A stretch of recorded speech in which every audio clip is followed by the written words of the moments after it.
What's up, si gang, Tyščinko here, toto bude veľmi zaujímavé video. Ideme sa rozprávať o ekonomických cykloch. Máš pocit, že raz je ekonomika hore a potom je zase dole? Presne tak fungujú ekonomické cykly. Striedajú sa obdobia rastu a striedajú sa obdobia útlmu. Štandardne hovoria učebnice o 4 fázach. Expanzia, vrchol, recesia a zotavenie. Expanzii všetko šlape, firmy rastú, akcie rastú, krypto rastie, ľudia zarábajú veľa peňazí, ľudia míňajú ako šialení, nezamestnanosť klesá, ekonomika prosperuje. Potom príde vrchol, už je až príliš dobre. Ľudia strácajú hlavu, sú pometení, nevedia čo skôr, vymýšľajú, experimentujú s blbosťami a zrazu prásk, nastáva recesia. Ekonomika padá, firmy prepúšťajú a krachujú, ľudia míňajú menej a nezamestnanosť stúpa. Po kríze našťastie vždy príde zotavenie, ako keď po zime vyjde slnko, alebo keď po chlastačke si dáš vyprošťovať. A postupne sa objaví nový rast. Firmy zase naberajú nových ľudí,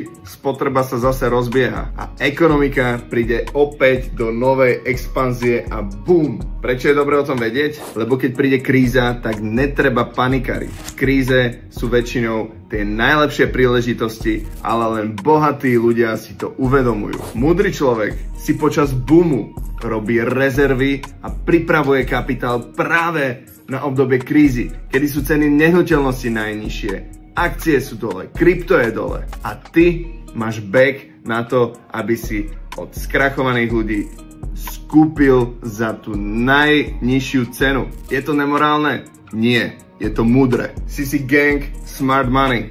OK, pokračujeme ďalej. Ďalšie video nájdeš v profile CryptoCartel vo výberoch.